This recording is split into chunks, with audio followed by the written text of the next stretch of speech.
Bonjour à tous, salut à tous ceux qui sont en train de se connecter. Bienvenue à notre émission à questions ouvertes. Cette émission que nous avons mise sur pied et qui a pour but d'aider à répondre à certaines questions usuelles qu'on se pose sur la foi ou des questions que les uns et les autres se posent en suivant certains de nos enseignements ou toute autre question que vous pouvez avoir à poser. Donc, bienvenue ce soir ou ce matin, selon le coin du monde où vous êtes en train de regarder. Bienvenue à Gaël, Nathalie, Jean-Martial, Thibault, Racheté Sydney depuis Maryland, Cindy et bien d'autres personnes. Merci de continuer de partager. Ce soir, nous voulons aborder, ou ce matin, selon où vous êtes, nous voulons aborder la question une des questions qui nous a été envoyée. Quelqu'un aimerait savoir comment ou sur quoi est-ce qu'il doit se baser pour choisir un leader ou un encadreur spirituel. Quels sont les critères pour choisir un leader ou un encadreur spirituel? Nous allons aborder cette question ce soir. Nous voulons aussi, si le temps le permet, aborder la question, une autre question qui nous a été posée, celle de savoir comment manifester les dons de l'esprit. Comment manifester les dons de l'esprit? Voilà les deux questions qui nous intéressent en ce moment et nous allons répondre à ces questions bien évidemment en parcourant la parole de Dieu. Prions.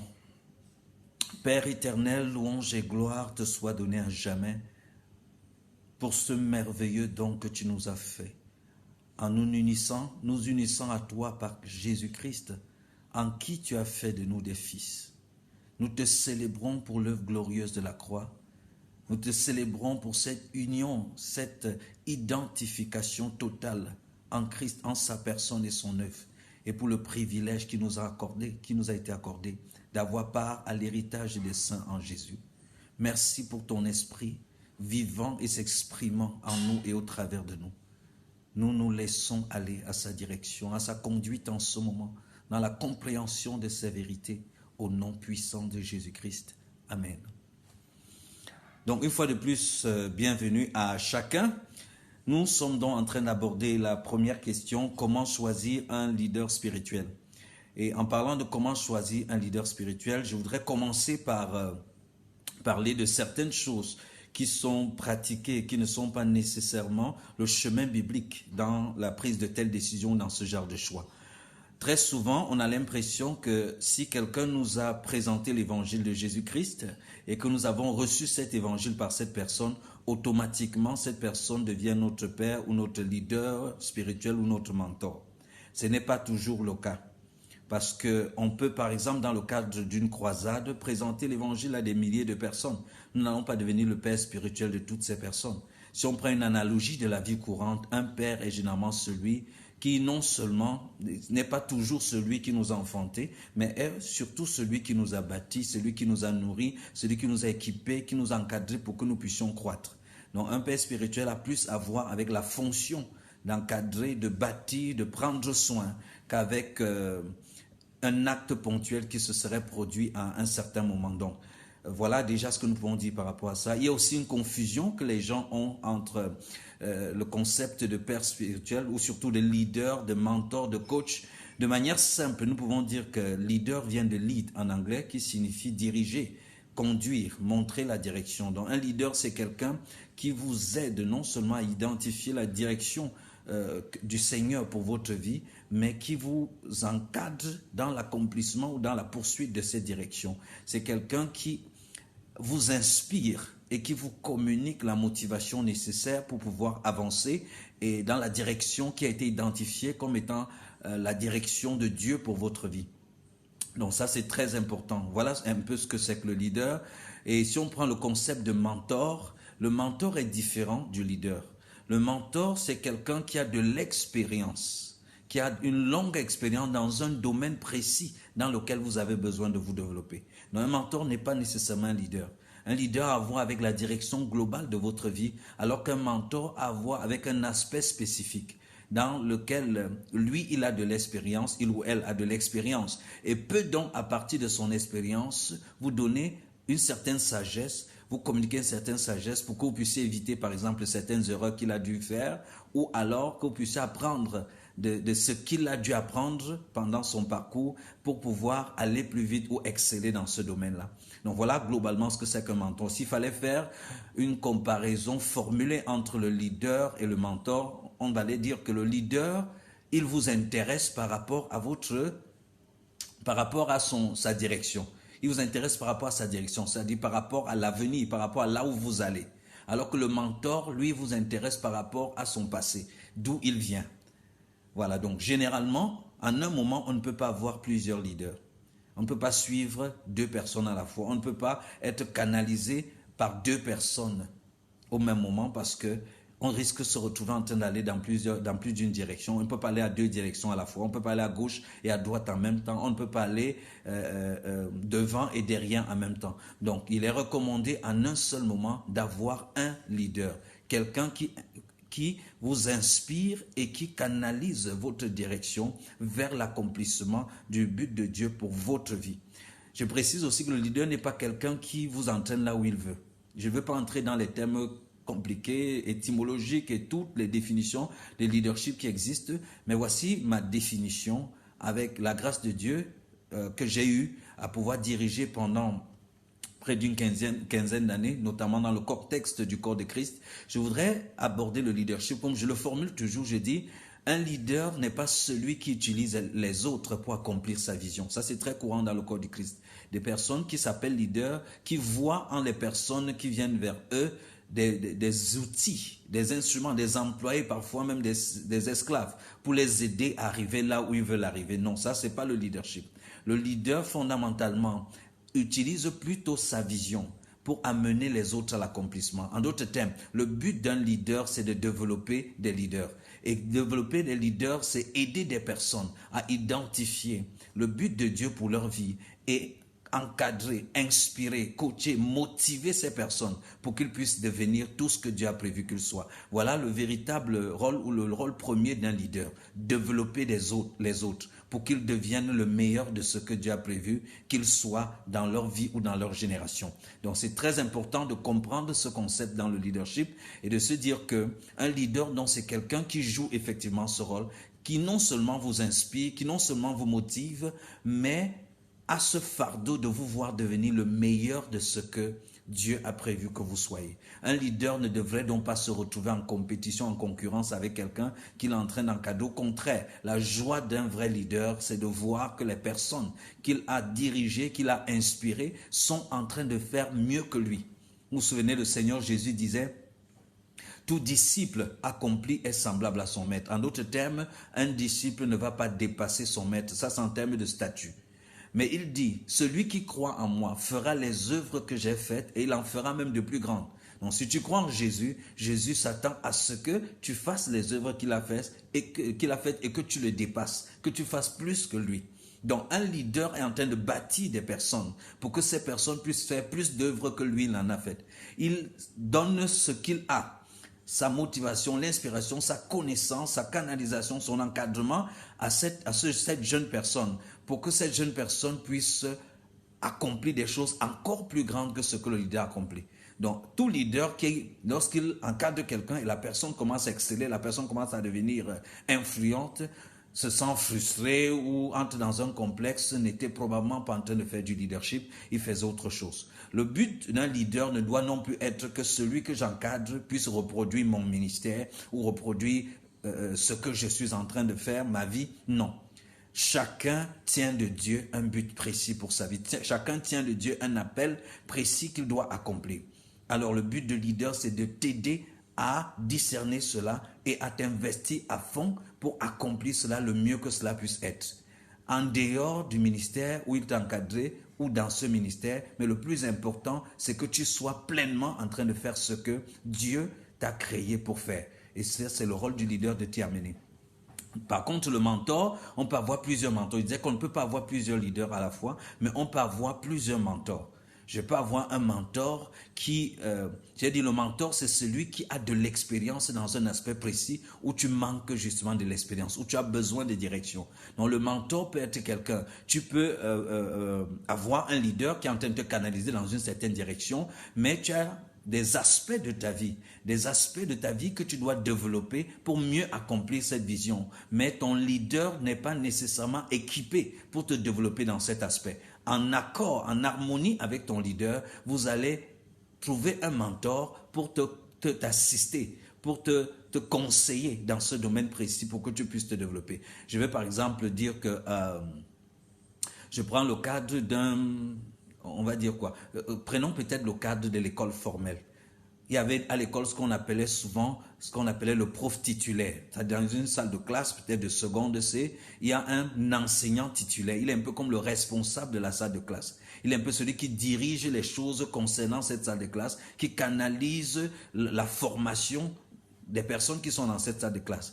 Mais l'enseignant titulaire n'était pas le seul enseignant de cette salle de classe. Il y avait l'enseignant de mathématiques, de géographie, d'histoire, de français, d'anglais. Tous ces enseignants enseignent dans cette même classe de seconde. Mais il y a un enseignant qui est peut-être l'enseignant de philosophie, qui est l'enseignant titulaire, ou l'enseignant titulaire, celui qui répond devant l'administration concernant cette salle de classe. Donc, on va considérer cet enseignant titulaire comme le leader de cette salle de classe et les autres enseignants qui enseignent les autres matières comme des mentors. Chacun vient selon sa matière. Chacun vient donner une matière précise. Tel vient pour la mathématique, l'autre vient pour la géographie, mais l'enseignant titulaire supervise tout cela. L'enseignant titulaire peut même interpeller ceux qui enseignent les autres matières sur la manière dont ils sont en train de le faire pour s'assurer que sa salle de classe puisse atteindre les objectifs assignés par les autorités de cet établissement et peut-être par le ministère de l'Éducation. Donc voilà un peu comment nous pouvons facilement comprendre la nuance entre leader et mentor. Maintenant, les gens demandent, il y a aussi la question de coach. Un coach est surtout quelqu'un qui vous motive, quelqu'un qui sait vous poser des bonnes questions. Il n'a pas nécessairement les solutions, il n'a pas nécessairement les réponses, mais il sait comment vous amener dans une sorte de démarche à pouvoir trouver les réponses. Et par exemple, un coach de football n'est pas nécessairement un grand footballeur, mais il sait comment entraîner, il sait comment combiner des exercices qui permettent aux footballeurs ou aux sportifs de pouvoir être au meilleur de sa forme. Donc il motive, il influence la croissance, il bâtit, il soumet le sportif à des programmes qui lui permettent d'optimiser son potentiel.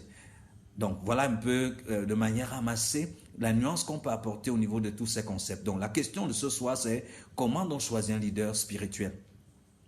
Comment s'attacher à un leader spirituel? J'ai dit un leader spirituel n'est pas automatiquement celui qui vous a conduit à Christ. Un leader spirituel n'est pas nécessairement le pasteur de votre église. Un leader spirituel n'est pas nécessairement celui qui est le responsable du groupe auquel vous appartenez. Un leader spirituel, c'est bien plus que ça. Un leader spirituel n'est même pas quelqu'un qui porte un titre ecclésiastique. Ce n'est pas nécessairement un apôtre, un pasteur, un docteur, un prophète ou un évangéliste, non.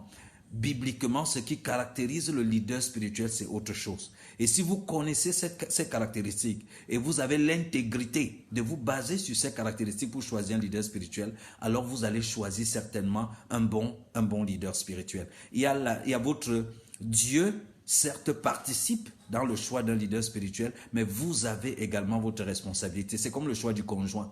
Ce n'est pas Dieu qui fait tout le boulot et vient vous imposer une femme. Vous avez des possibilités, il y a des critères de choix que la parole de Dieu nous permet d'avoir. Par exemple, que cette personne soit chrétienne. Il dit, ne vous mettez pas avec des non-croyants dans des jougs étrangers. Il y a un ensemble de critères qui peuvent se dégager de la parole de Dieu, qui peuvent déjà t'orienter selon le principe de la sagesse pour te permettre de savoir que voici ce que je peux déjà considérer et voilà ce que je ne peux pas considérer.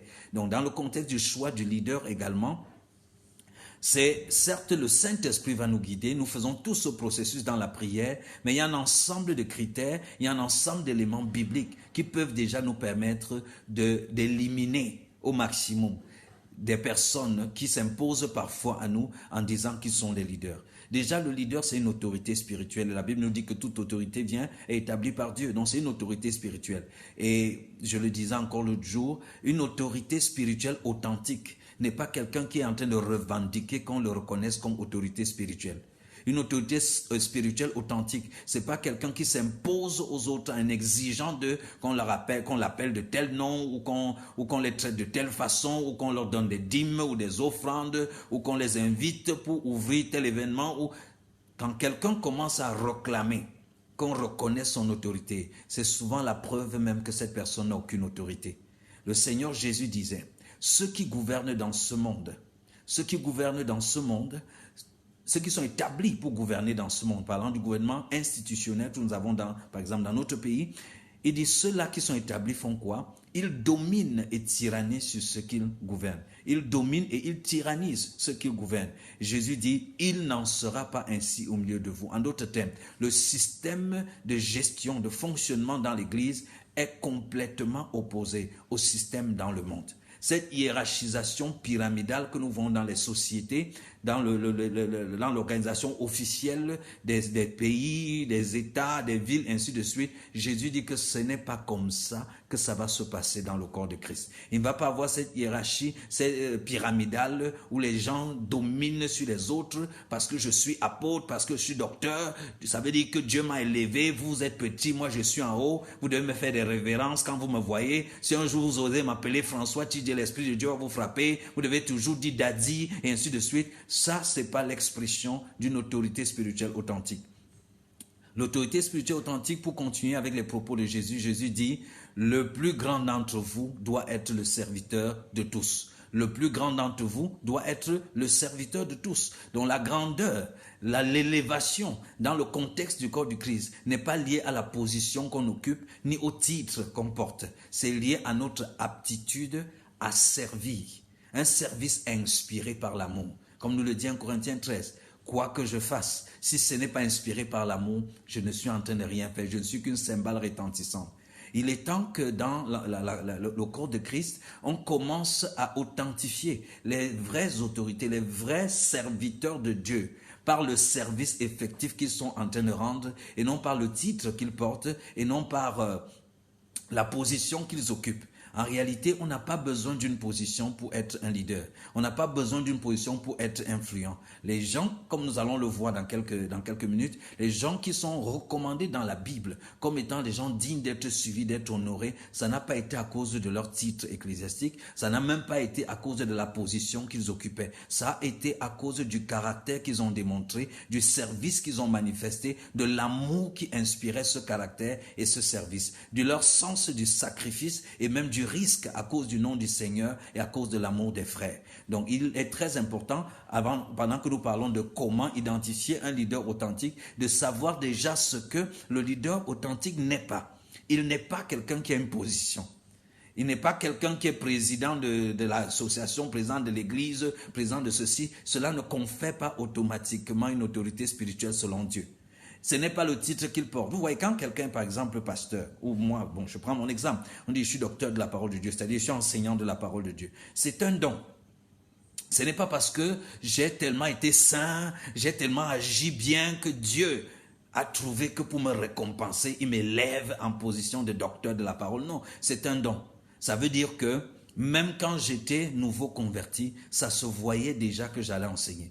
Je ne suis pas devenu enseignant de la parole après beaucoup d'années. Et alors, comme j'ai beaucoup d'années, et puis il y a eu ça, alors je suis enseignant. Non, c'est un don. Dès les premiers pas dans la foi, ça se voyait que je suis enseignant de la parole. Mais le fait que ça se voyait que je sois enseignant de la parole ne me conférait pas nécessairement la maturité nécessaire, l'expérience nécessaire pour pouvoir encadrer les autres. Il a fallu du temps dans l'exercice de cette capacité à enseigner, mais aussi dans le développement de mon caractère, le développement de ma personne, mon engagement dans le Seigneur et des expériences et des situations traversées et les prix payés, ainsi de suite, pour qu'à un moment, je puisse être recommandable comme leader, recommandable comme autorité spirituelle, recommandable comme quelqu'un auprès de qui les autres peuvent apprendre, non pas seulement la connaissance, mais comment vivre la foi chrétienne. Donc, avoir un appel pour être pasteur, pour être prophète, pour être apôtre, ne nous rend pas spontanément mûrs. Non, la maturité dans la marche avec Dieu, l'expérience dans le discernement de la volonté de Dieu, le caractère ne vient pas parce qu'on a un appel. Le caractère relève de comment nous communions, fonctionnons avec le Christ qui est en nous. Comment nous le vivons et l'exprimons chaque jour. Comment nous continuons de croître dans la conscience de Christ en nous, de son esprit qui nous remplit et qui nous dirige.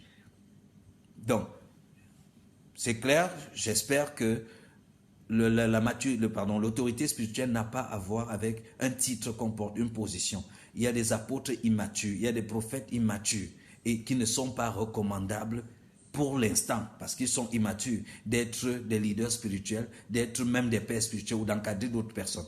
Mais il y a des personnes qui n'ont pas de titre, qui n'ont même pas de position, mais qui sont des leaders. Je veux m'accorder ici avec John Maxwell, qui est considéré comme un leader des leaders dans le domaine du leadership. Il dit le leadership, c'est l'influence. Rien de plus, rien de moins. Le leadership, c'est quoi? L'influence. Et on n'a pas besoin d'une position plus élevée que quelqu'un pour l'influencer. Là où vous êtes, vous pouvez influencer votre patron. Vous pouvez influencer votre époux. Vous pouvez influencer les gens qui occupent des positions au-dessus de vous. Comment? En appliquant le principe Jésus du leadership. Quel est le principe Jésus du leadership? C'est de servir. Lorsque vous servez quelqu'un, vous influencez la personne. Surtout lorsque votre service est inspiré par l'amour. Il est sincère. Il n'est pas un service de manipulation dans le but de pousser la personne à faire nos quatre volontés. Mais il est sincère, inspiré d'un amour sincère. Quand c'est l'amour de Christ qui nous presse de l'intérieur et qui nous conduit à servir sincèrement ces personnes, à nous rabaisser pour les élever. L'amour qui ne cherche pas son propre intérêt, mais celui d'autrui. L'amour qui croit tout, qui espère tout. L'amour qui n'est point envieux, ainsi de suite. Quand notre service est inspiré par cet amour, ce service va automatiquement influencer les autres. Ton patron va se retrouver en train de se confier à toi sans se rendre compte. Le même patron qui hier te criait dessus, qui faisait X ou qui faisait Y, si tu le sers dans l'amour, un service sincère, motivé par l'amour, il se retrouvera en train d'ouvrir son cœur et de te dire quels sont ses vrais besoins intérieurs. Et ce sera même une grosse opportunité de lui faire connaître Christ. Il en est de même pour quelqu'un dans le contexte chrétien qui occupe une position, ton pasteur, l'apôtre de votre église, ainsi de suite. Parfois, on va accuser, il fait ça, il fait X, il fait Y. Vous pouvez influencer les gens qui sont autour de vous. Vous pouvez influencer les gens qui sont au-dessus de vous. Le vrai leadership, c'est l'influence. Et cette influence qui est le service fondé sur l'amour. Si vous le faites, vous allez les influencer. Vous pouvez même influencer leurs décisions, influencer toutes sortes de choses. C'est le secret que Jésus nous a donné, c'est le leadership selon Jésus. Maintenant, je veux aller avec vous dans la parole de Dieu pour regarder quelques versets et regarder quelques personnes qui ont été encouragées. Jésus dit que la manière dont on dirige dans le monde est complètement différente de la manière dont ça doit se passer dans le corps de Christ. L'autorité dans le monde est une autorité institutionnelle. Les gens occupent des positions pour un certain temps et ils ont l'autorité pendant qu'ils sont à cette position et après, quand ils quittent là, ils ne l'ont plus. Dans le corps du Christ, l'autorité ou le leadership est biologique. Nous sommes tous membres d'un même corps. Tel peut être la tête, l'autre peut être la main, l'autre peut être le doigt, l'autre peut être l'oreille, mais ce sont les membres d'un même corps. Le cerveau, certes, est celui qui donne les ordres, qui impulse, qui prend des décisions, qui impulse les actions que la main, l'oreille et toutes les autres parties du corps vont faire. Mais sachez que le cerveau dépend de la bouche et du nez pour avoir l'oxygène nécessaire à son fonctionnement. Nous savons que le cerveau consomme 1/3 de tout l'oxygène que nous absorbons. Alors si la bouche et le nez ne font pas l'exercice de respiration, le cerveau va étouffer et mourir. Donc bien que le cerveau soit le chef d'orchestre, le cerveau aussi dépend de la bouche pour pouvoir vivre. Et le cerveau dépend du nez pour pouvoir vivre. C'est les pieds qui te conduisent là où tu vas avoir de l'air, de l'oxygène. La main a son rôle à jouer. Donc nous sommes dans un corps liés les uns les autres. Que ce soit ceux qui exercent l'autorité ou ceux par rapport à qui l'autorité est exercée, étant tous membres d'un même corps, le fonctionnement de l'autorité est biologique. Nous dépendons les uns les autres. Personne ne doit se considérer plus important que quelqu'un d'autre ou alors se mettre dans une posture où il a l'impression qu'il est grand, il a plus de valeur et les autres sont petits et ils sont sans valeur. Non. À chaque moment, nous nous soumettons les uns aux autres. La Bible dit de le faire. Par honneur, soumettez-vous et avertissez-vous les uns les autres. Donc, l'autorité, le fonctionnement de l'autorité dans le corps du Christ est biologique. Nous dépendons les uns les autres. Alors même celui qui est en posture d'exercer l'autorité, en exerçant l'autorité, doit se souvenir qu'il n'est en train d'exercer que l'autorité de Christ qui coupe dans l'ensemble du corps. Il doit se souvenir que celui sur qui il est en train d'exercer l'autorité est aussi un membre du corps de Christ et possède aussi une dimension de l'autorité de Christ à l'intérieur de lui. Celui qui exerce l'autorité doit être prêt à se soumettre, à laisser également que les autres exercent l'autorité sur lui à un certain moment. Et ça, c'est très, très important. Ce fonctionnement où on s'entre-influence, pour quel objectif? Pour que chacun d'entre nous puisse croître à la statue parfaite de Christ, reflétant Christ en toutes choses, manifestant Christ en toutes choses. Mais nous allons voir quelques éléments bibliques qui, malgré que nous soyons donc tous des autorités, tous des leaders, tous appelés à influencer, nous allons voir quelques éléments qui permettent de démarquer certaines personnes. Pas dans le but de les établir au-dessus des autres, mais ils sont démarqués parce qu'ils ont quelque chose qu'ils peuvent donner aux autres dans le but de les édifier. Pas parce qu'ils ont quelque chose qui les amène à ce que les autres les servent. Non. Jésus dit, le Fils de l'homme est venu, non pas pour être servi, mais pour servir. À tous les niveaux, quelle que soit la définition que nous donnons, le leader est un serviteur. C'est quelqu'un qui est là pour servir les autres. Alors, l'un des passages que je voudrais nous amener à lire, c'est celui de...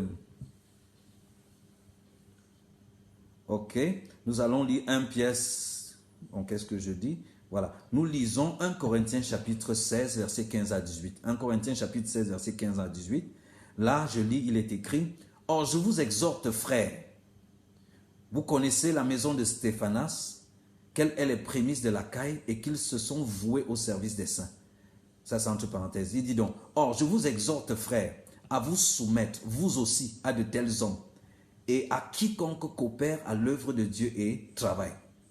Or, je me réjouis de la venue de Stéphanas et de Fortuna et d'Achaïe, parce qu'ils ont suppléé à ce qui a manqué de votre part, car ils ont recréé mon esprit et le vôtre. Reconnaissez donc de tels hommes. » L'apôtre Paul ici est en train de recommander un certain Stéphanas. Ce Stéphanas, il est dit que sa maison a été les prémices de l'Achaïe. Donc lui, sa femme et ses enfants, quand Paul arrive à Achaïe pour fonder le ministère, ce sont les premières personnes qui ont cru et qui ont ouvert leur maison pour qu'une cellule d'enseignement biblique puisse commencer là-bas et que le ministère de Paul puisse commencer dans l'Achaïe. Donc Paul dit, cet homme, première information qu'il donne, c'est que cet homme constitue les prémices de l'Achaïe, lui et sa famille. Il dit de se soumettre à de tels hommes. Et à quiconque fait quoi? Coopère à l'œuvre et travaille. Donc les hommes à qui on peut se soumettre sont des hommes qui coopèrent à l'œuvre et qui travaillent. Coopérer à l'œuvre. Ils prennent une part dans l'œuvre de Dieu et ils y travaillent. Ils ne prennent pas une part pour chercher une position. Ils ne prennent pas une part pour avoir un titre, mais ils prennent part pour coopérer, pour devenir partenaires, pour s'associer et travailler effectivement dans cette œuvre. Faire le travail qui doit être fait. Et il continue en disant, ils ont suppléé à ce qui a manqué de votre part. Ces trois critères qui définissent Stéphanas ici renvoient au service. Stéphanas a servi en ouvrant sa maison pour qu'une étude biblique soit faite là-bas. Stéphanas a servi les saints. On dit que, et qu'ils se sont voués au service des saints. Les saints ici renvoient certes aux apôtres et tous ceux qui passaient par là, mais également à tous les chrétiens. Stéphanas, bien qu'étant celui par qui cela a commencé et qui a ouvert sa maison pour accueillir les autres, n'a pas dit que moi je vais être le chef de cette cellule parce que après tout c'est avec moi que ça a commencé. Mais il s'est voué au service. Il s'est voué à servir les saints. Il a coopéré avec l'œuvre de Dieu. Ça veut dire que quand d'autres serviteurs arrivaient là-bas, il les exposait aux troupeaux qui étaient dans sa maison pour qu'ils soient enseignés. Et il se mettait au service de ces différents serviteurs. Et lui-même, il travaillait à l'œuvre. Probablement priant, probablement peut-être lavant les pieds des saints comme c'était la pratique à l'époque, probablement s'assurant que les chaises soient classées pour que chaque réunion commence, il s'assure que tout est bien organisé. Ça, c'est travailler à l'œuvre de Dieu. Paul dit donc que Stéphanas est recommandable. Donc un leader, si vous cherchez un leader, cherchez quelqu'un qui est disposé à servir, qui cherche à servir. Cherchez quelqu'un qui a le témoignage d'être voué au service des saints et au service de Dieu, qui coopère avec l'œuvre de Dieu et qui travaille sérieusement. Mais regardons aussi cet autre verset de Philippiens chapitre 2, verset 29 à 30. En Philippiens chapitre 2, verset 29 à 30, il est dit « Recevez-le donc », ça parle d'Épaphrodite, il dit « Recevez-le donc dans le Seigneur avec une entière joie et honorez de tels hommes. » Parlant d'Épaphrodite, honorez de tels hommes. Car c'est pour l'œuvre de Christ qu'il a été près de la mort, ayant exposé sa vie. Épaphrodite est recommandé ici comme quelqu'un qu'il faut honorer. Vous savez, aujourd'hui, on cherche les honneurs. Non, vous devez mettre ma chaise à part, vous devez faire ceci, vous devez me traiter, après tu es un oint de Dieu. Ce n'est pas le fait d'être appelé un oint de Dieu qui fait l'honneur. Épaphrodite ici est honoré. Et l'apôtre Paul explique pourquoi il est honoré. Il dit, car c'est pour l'œuvre de Christ qu'il a été près de la mort, ayant exposé sa vie. Il a été près de la mort à cause de l'œuvre de Christ. Et il a exposé sa vie à cause de l'œuvre de Christ. Nous sommes dans une génération où on préfère se cacher dans des grosses voitures climatisées, on préfère se cacher dans des grosses maisons, quelque part au sommet de la modernité. On préfère fonctionner sans à l'heure et exiger des autres qui nous honorent. Les hommes comme Épaphrodite, qui n'étaient pas apôtres, qui n'étaient pas prophètes, qui n'étaient pas docteurs, qui n'étaient pas évangélistes, se sont rendus recommandables comme des personnes pouvant être des conducteurs, des leaders, parce qu'ils ont œuvré et ils ont exposé leur vie à cause de Christ. Ils ont payé un prix à cause de Christ. Ils ont souffert à cause de l'évangile. L'histoire nous raconte que ce Épaphrodite était l'un des fidèles compagnons de Paul. Et lui-même fait mention d'Épaphrodite à plusieurs endroits. L'histoire raconte que quand Paul a été enfermé en prison, Épaphrodite a demandé à être enfermé lui aussi dans la même cellule que Paul. Lui n'était pas enfermé, on ne l'avait pas attrapé. Mais il est venu, il s'est contraint pour venir être enfermé dans la cellule de Paul, pour passer du temps avec Paul, pour continuer d'apprendre auprès de Paul et aller accomplir les différentes missions que Paul pouvait lui demander d'aller accomplir. Il est aussi dit qu'Épaphrodite était un prieur. Paul le cite parfois, il dit que vous savez combien il combat pour vous dans la prière. Certains commentateurs disent d'ailleurs que 80% du ministère de l'apôtre Paul, du succès du ministère de l'apôtre Paul, peut être attribué aux prières d'Épaphrodite. On dit qu'il était la force du ministère de l'apôtre Paul. Il servait Paul. Il s'identifiait aux faiblesses de Paul, aux défis de Paul, aux persécutions de Paul. Il risquait sa vie avec Paul. Il était un de ceux qui étaient dans le bateau quand Paul allait comparaître devant César, qui avait refusé de manger et qui était à jeun, qui jeûnait et qui priait. Au point où Paul a dû le supplier avec les autres d'arrêter de jeûner. Mais ils ne l'ont pas fait. Paul a dû lui-même prendre le pain, manger, couper et leur donner pour les obliger à arrêter le jeûne. C'était des hommes dévoués, engagés. Il n'a pas cherché à être devant. Il a dit que bon, comme vous voyez là, c'est vrai que l'apôtre peut réussir dans le ministère, mais bon, il faut savoir qu'il y a des gens qui travaillent derrière. Essayez de dire à l'apôtre Paul que non, si tu sors les affiches, il faut que ma photo apparaisse aussi.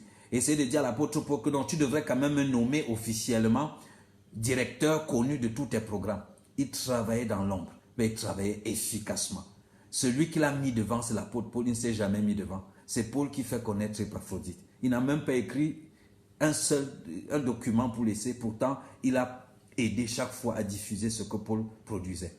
Donc, voilà une autre personne qui peut être recommandée comme leader, qui est digne d'être suivie. C'est quelqu'un qui a été près de la mort, qui a exposé sa vie. Un homme qui a exposé sa vie pour une cause est un homme qui fait preuve d'une certaine fidélité, d'une certaine intégrité, d'une certaine focalisation. Si vous le suivez, vous n'allez pas vous égarer. Un autre passage qui peut nous parler dans ce sens se trouve dans 1 Thessaloniciens chapitre 5, versets 12 à 13.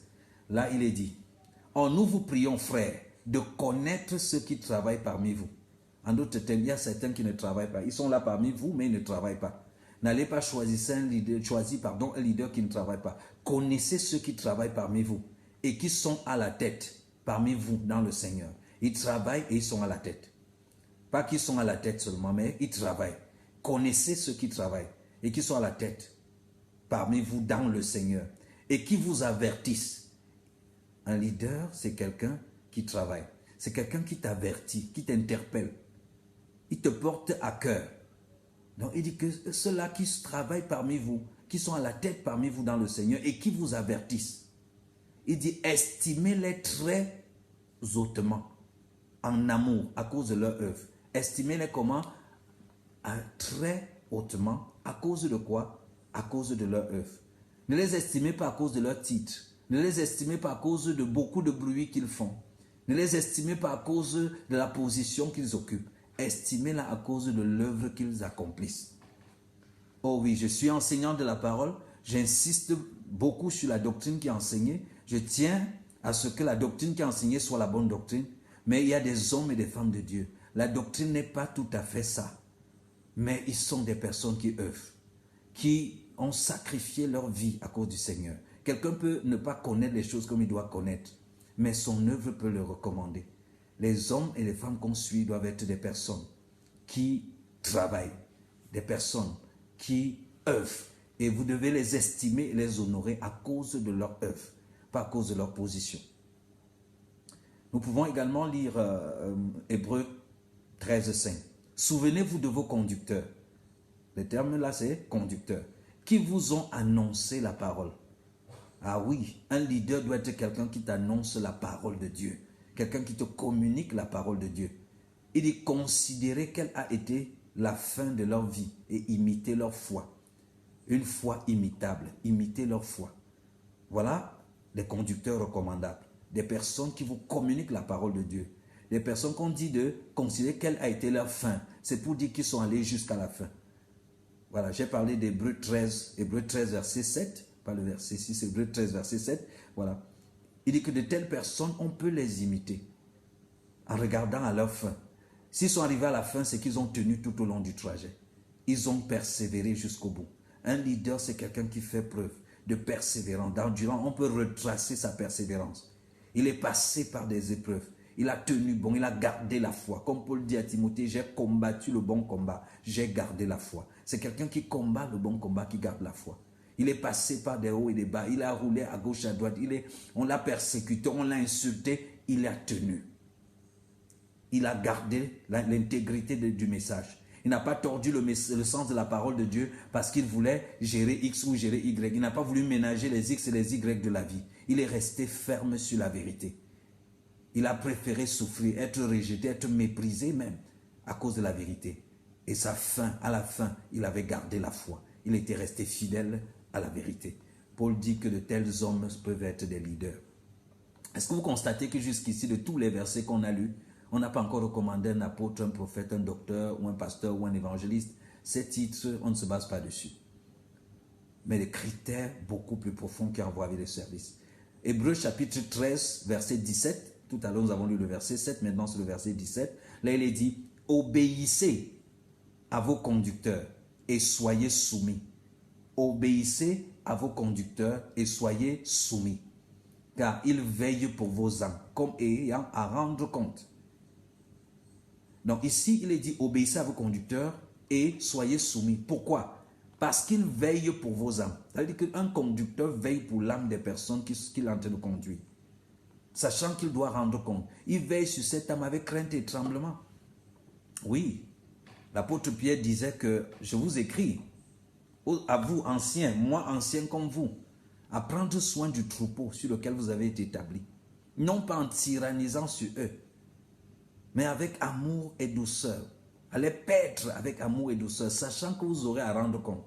Donc un conducteur authentique, un conducteur spirituel authentique, a à cœur, porte veille sur l'âme de ceux qu'il conduit. Il le fait avec amour, il le fait avec dévouement, mais il le fait aussi avec crainte, sachant qu'il aura à rendre compte au souverain berger qu'il a établi. Un conducteur spirituel authentique agit comme quelqu'un qui est sous autorité. Il agit comme quelqu'un qui va rendre compte. Il ne fait pas ce qu'il veut, il ne fait pas le désordre, il ne se comporte pas n'importe comment. Il sait qu'il n'est qu'un intendant, qui est en train de gérer le troupeau de quelqu'un d'autre, à qui il aura à rendre compte. Mais quand on regarde parfois le désordre qu'il y a dans notre contexte aujourd'hui, où chacun dans sa chapelle est devenu Dieu, le Père en personne, c'est très très difficile à prendre. Et du coup, tout cet état de choses a créé des brebis frustrées, a donné une définition dangereuse de l'autorité, et beaucoup ne veulent même plus entendre parler du mot autorité. Mais ce verset est en train de dire que non, ce n'est pas parce qu'il y a des mauvais conducteurs, ce n'est pas parce qu'il y a des mauvais leaders qu'il faut fuir le leadership. Tu as besoin d'un conducteur, tu as besoin d'un leader. Il faut juste apprendre, comme nous sommes en train de le faire, quels sont les critères pour choisir un bon conducteur. Certains ont adopté des leaders parce que ces gens sont célèbres, parce qu'ils ont une grande église de 5 000 ou de 30 000 ou d'1 million de personnes. Certains ont choisi des leaders parce que c'était des hommes célèbres et ils se disent que quand je vais dire que je suis le fils de tel, voilà, ça va lui donner une certaine célébrité. Oui, mais le leadership n'a pas pour but de te rendre célèbre. Le leadership a pour but de veiller sur ton âme, de te canaliser pour que tu accomplisses le meilleur de Dieu pour ta vie. Et ce qui va le plus t'aider, c'est le caractère du leader et non pas simplement la connaissance du leader.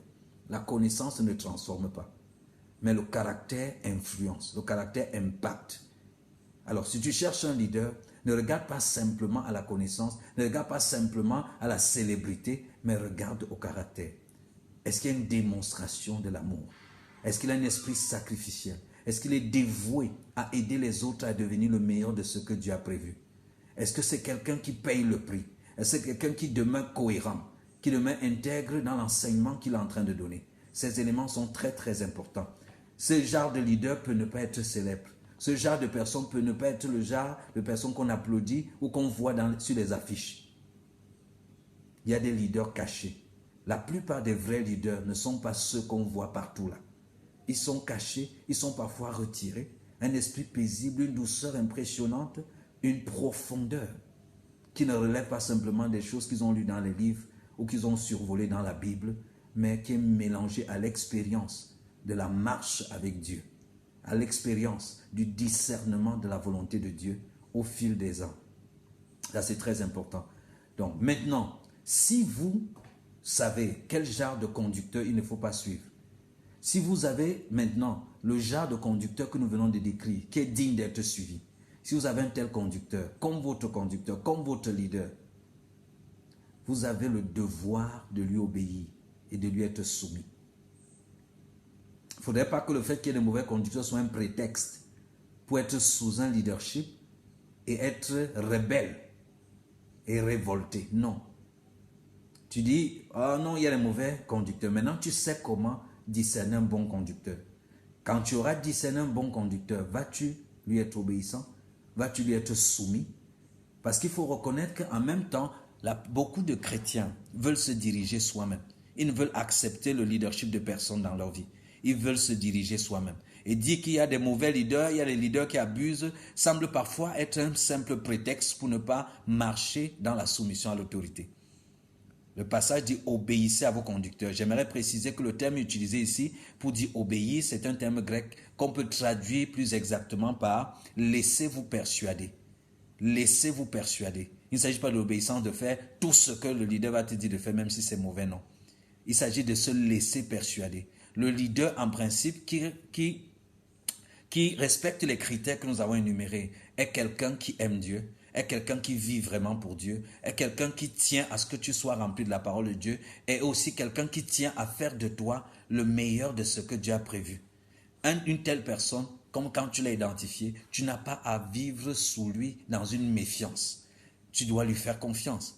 Tu dois te laisser persuader par ce qu'il essaye de te communiquer. Tu dois lui être soumis, c'est-à-dire avoir continuellement une attitude de respect et d'honneur vis-à-vis de cette personne.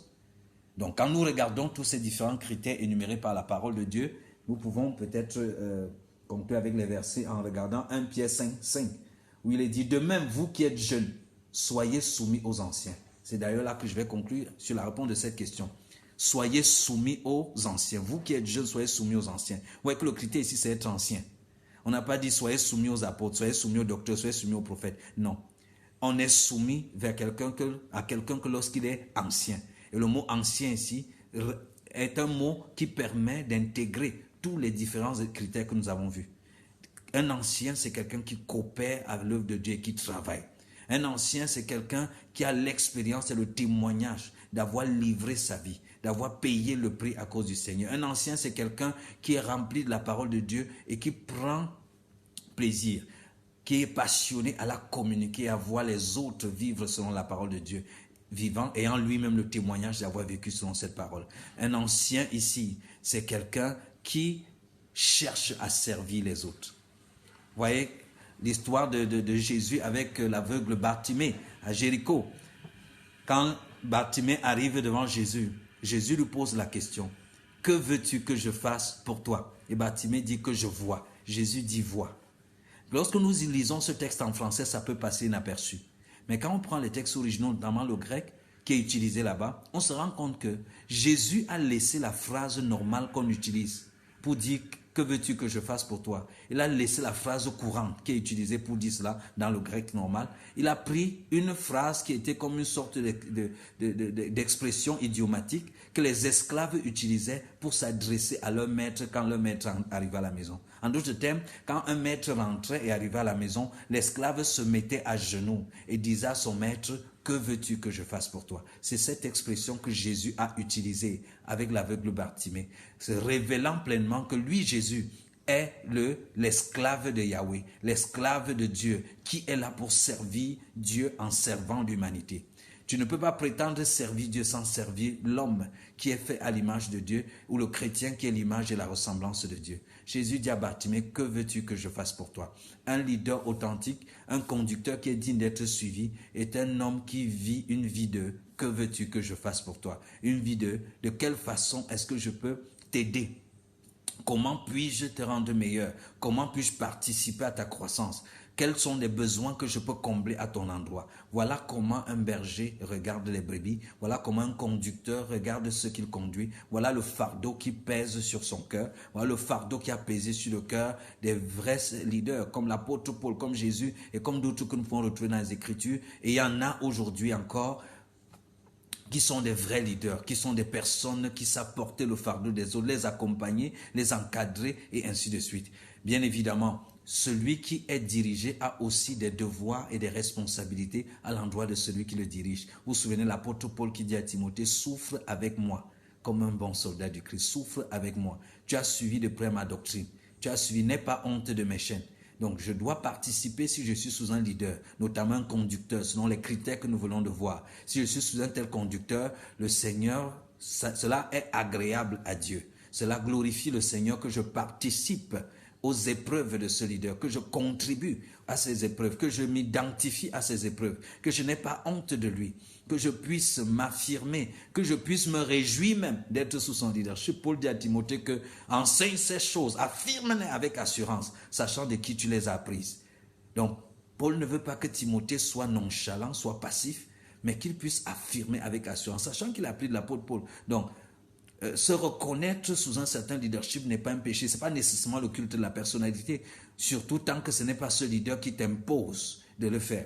Si un leader t'impose que non, quand tu prends la parole, il faut d'abord me glorifier avant de parler. J'ai dit, tout leader qui impose son autorité, qui veut imposer son leadership, c'est la preuve qu'il n'a pas d'autorité, c'est la preuve qu'il n'est pas digne d'être suivi. Voilà, j'espère pour celui qui a poser la question, qu'il est en train de recevoir les réponses. Oui, je vois quelqu'un qui me dit, oui, il faut contribuer. Quelqu'un pose la question, il faut contribuer effectivement au leadership. J'ai dit, on n'a pas besoin de position pour influencer. Si ton leader est en train de t'influencer, naturellement, tu l'influences en retour. L'apôtre Paul dit, si nous avons semé au milieu de vous des biens, des richesses spirituelles, est-ce une trop grosse affaire si nous moissonnons de vos biens matériels? En d'autres termes, il y a aussi une responsabilité retour à l'endroit du leader. Celui qui est dirigé ne doit pas se mettre en posture de celui qui prend. Tu prends, tu es en train de recevoir, mais tu es en train de grandir, tu es en train de te développer. Et c'est en train de porter du fruit dans ta propre vie. Tu es appelé à reverser une partie de ce fruit en termes de caractère, en termes de service, en termes de soutien matériel et financier, en termes de différents types de soutien. Ton leader peut être quelqu'un qui est vraiment un leader, un conducteur authentique, mais ne s'y connaît pas dans un domaine de sa vie. Par exemple, ne se connaît pas en informatique. Or, son ministère a besoin d'informatique. Il est en train d'investir dans ta vie. Tu peux investir ton talent d'informaticien pour aider à développer les aspects en difficulté de son ministère.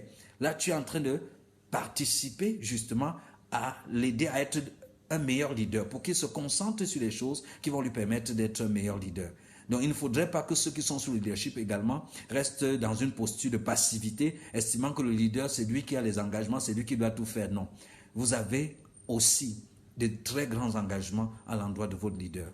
Et vous devez participer à ses besoins matériels, vous devez participer même à l'encourager, vous devez même participer à l'inspirer pendant que lui continue d'investir selon que Dieu l'a établi ou l'a inspiré dans votre vie.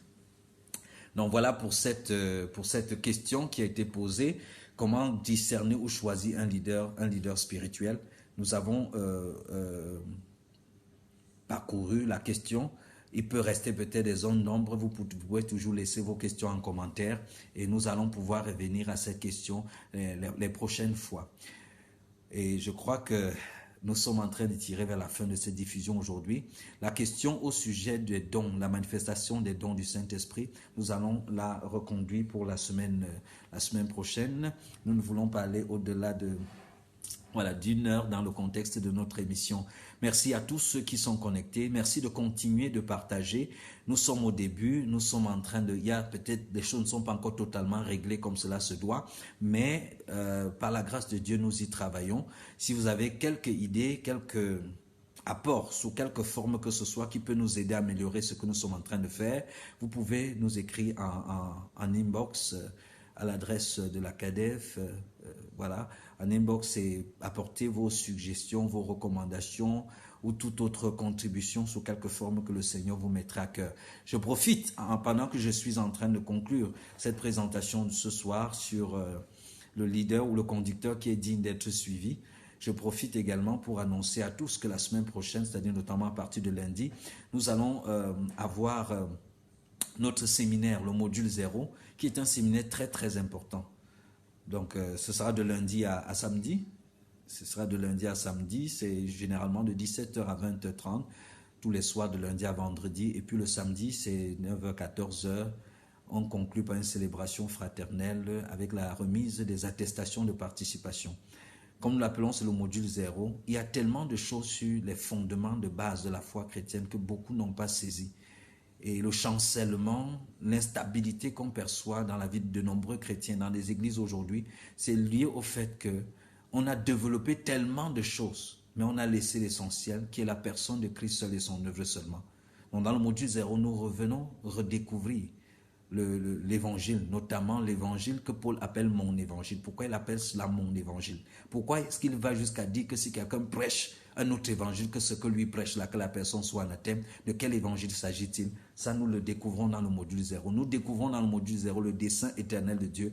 Pourquoi Dieu a créé l'homme? Sachant que Dieu ne se répand pas de ses dons ni de son appel, la raison pour laquelle il avait créé l'homme reste la raison pour laquelle l'homme qu'il a recréé en Jésus-Christ doit vivre. Là, nous le découvrons aussi dans le module 0. Nous allons comprendre les dimensions de la rédemption. Qu'est-ce qui s'est réellement passé à la croix? Qu'est-ce qui s'est passé à la crucifixion, à la mort, à l'ensevelissement, à la résurrection, à l'ascension et à l'assise de Jésus-Christ dans les lieux célestes. Ça, c'est aussi le module 0. Le module 0 nous parlera aussi de la nouvelle création, que nous sommes en Christ. Qu'est-ce que cela signifie réellement? Vous savez, quand on dit une nouvelle création, beaucoup disent oui, nous avons été créés en Jésus-Christ. Ils disent Alléluia, Amen. Et après, ils commencent à couper les liens de leurs ancêtres. Ils commencent à couper les liens de leur village, et ainsi de suite, ce qui traduit une incompréhension totale sur le sens de la nouvelle création. La nouvelle création, si c'est nouvellement créé, ça n'a jamais existé. Donc, si vous êtes intéressé, et vous devrez l'être pour ce séminaire, si vous ne l'avez pas encore fait, vous devez prendre attache en inbox avec l'administrateur de la page de la CADEF et vous pourrez vous enregistrer et être présent dès lundi pour ce séminaire. Je profite également pour dire qu'à la fin de ce séminaire, c'est-à-dire le dimanche 3, le dimanche prochain, de la semaine prochaine, nous allons célébrer avec tous ceux qui ont participé au séminaire dans le contexte de notre célébration mensuelle que nous appelons la Sainte Convocation. Ce sera la rue Sépère à la salle dite Atna. C'est à partir de 15h, entrée libre et gratuite. C'est un moment vraiment de témoignage pour ceux qui ont suivi le séminaire, un moment de témoignage des choses que Dieu est en train de faire depuis que nous sommes en train de donner ces différents séminaires. Et c'est un moment de célébration, de louange, d'adoration. C'est aussi, surtout, un moment où nous nous projetons dans le mois de juin. Nous allons nous projeter dans le mois de juin. Nous allons communiquer la direction que Dieu nous inspire pour notre mois de juin et prier à l'avance pour entrer triomphalement en Christ dans ce mois de juin. Donc ça, c'est également un événement important. Le dernier événement que je vais vous présenter, c'est un séminaire sur le leadership qui aura lieu ici même à Yaoundé, au siège de Pradi, professionnel avec différence. C'est une association que nous avons mis sur pied qui existe depuis un certain nombre d'années et qui a pour but de susciter des leaders d'intégrité pour influencer tous les domaines de la société. Et notamment, nous croyons qu'un leader d'intégrité commence par un leader qui a Christ. Donc ce séminaire sur le leadership aura lieu les 9 et 10 juin. Les 9 et 10 juin. Le 9 juin, ce sera de 8h30 à 16h30 et le 10 juin, ce sera de 15h à 18h30. Nous allons aborder ce que j'appelle mon paradigme du leadership. Après près de 20 ans de leadership, tant leadership en tant qu'influence, mais aussi leadership exercé à partir de certaines positions que par la grâce de Dieu j'ai eu à occuper. Nous voulons pour la première fois de manière publique partager et développer ce que j'ai appelé notre paradigme de leadership. Je crois que j'ai un peu ébauché ça en parlant ce soir de ce que c'est qu'un leader selon le cœur de Dieu. Donc nous allons faire cette sortie publique avec le séminaire sur le leadership, avec pour thème maîtriser l'art de leadership, de l'auto-leadership, ou maîtriser l'art de se diriger soi-même. Généralement, quand on parle leadership, on se voit en train de diriger les gens.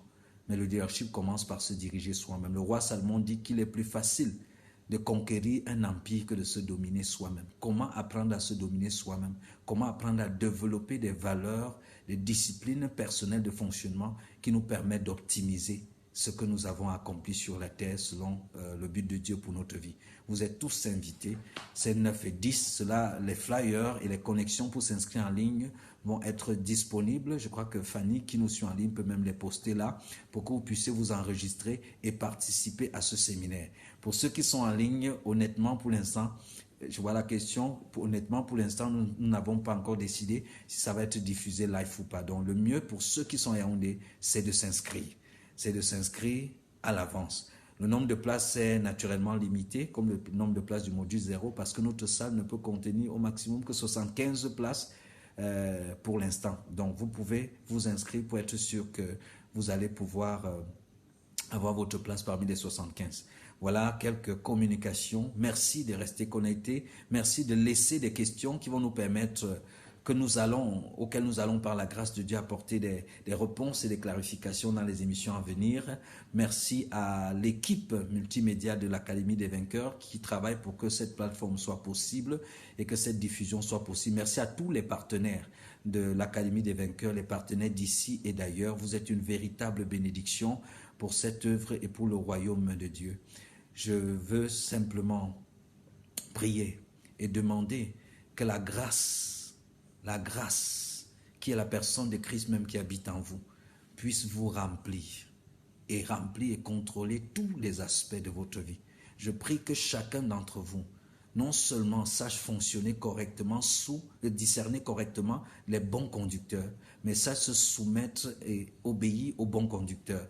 Et surtout que vous aussi, vous soyez des bons leaders, des bons conducteurs dans vos mariages, dans vos salles de classe, dans vos lieux de service, partout où vous êtes, servez. Un service inspiré par l'amour. Et Jésus dit, voilà comment on est le plus grand des autres, en servant.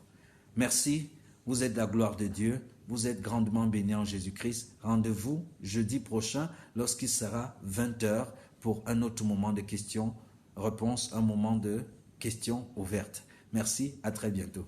Bye.